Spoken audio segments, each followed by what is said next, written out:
Alors, le jardin secret était aussi au départ venu de la tempête, des bois de tempête. Pour un jardin secret, j'avais envie, on en a tout ça, nous on le transporte, mais j'avais envie de le rendre visible parce que j'avais envie de partager quelque chose de mon jardin secret avec les gens. Et donc je travaillais du bois de tilleul parce que le tilleul, la tisane de tilleul, c'est apaisant, ça sent bon la fleur de tilleul. Donc ce bois qui est blond, je l'ai dénudé et puis je l'ai rassemblé un petit peu comme un tipi. Et dans ce tipi aussi, il y a par terre une couverture de survie, puisque ça nous aide à survivre ou à vivre parfois, de se retirer dans son jardin secret. Et j'avais suspendu plein de sachets de cellophane, donc, qui me rappelaient des bonbons, des douceurs, les chocolats, toutes ces choses-là qu'on met dans des petits sachets de cellophane. Et là-dedans, j'avais mis des pétales de fleurs séchées que je collectionne tout au long de l'année depuis très très longtemps. Et sur ces pétales, il y a des petites écritures qui sont très intimes, c'est-à-dire personne d'autre que moi peut lire cette écriture. C'est une écriture, une sorte de fausse écriture, mais c'est quelque chose du graphe qui est écrit sur ces pétales, comme si j'avais voulu noter certains bons moments.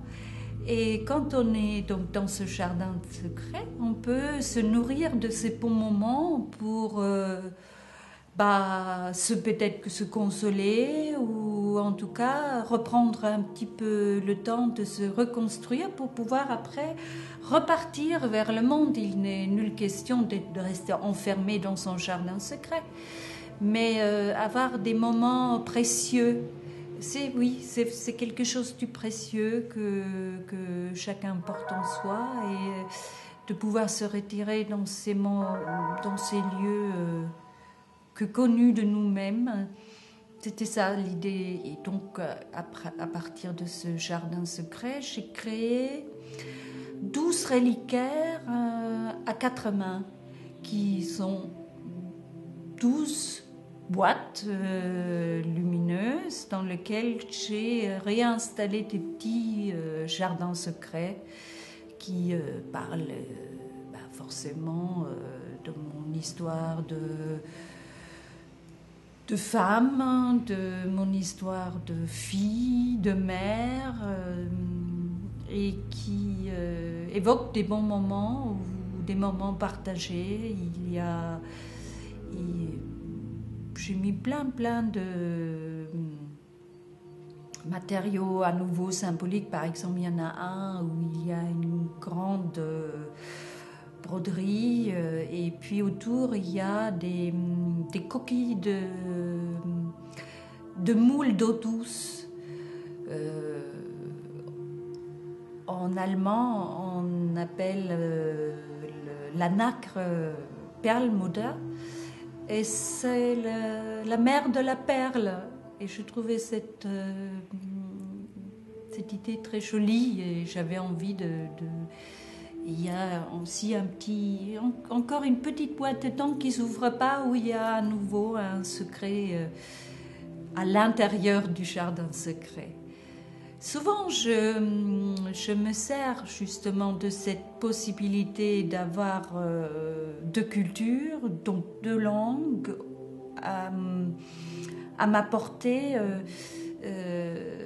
C'est pour ça que peut-être je peux arriver facilement, j'ai cette liberté qu'on ne m'a pas donnée, mais que j'ai acquise, de changer de registre, de trouver le moyen d'exprimer au mieux ce que j'ai à dire, effectivement, ne pas m'interdire d'utiliser des choses que je peux trouver ou que je peux rassembler afin de vraiment être au plus près de ce que je souhaite dire ou exprimer à travers justement les installations qui permettent aussi une façon de tourner autour, ou être immergé, ça aussi. Souvent, mes expositions, je les conçois comme des chemins initiatiques. C'est-à-dire que je souhaite, ou je recommande, ou je conseille toujours aux gens qui viennent voir de faire le parcours seul. Et l'idée est vraiment de les amener à ressentir des choses, de se rencontrer probablement à travers ce qu'ils voient et d'avoir une expérience.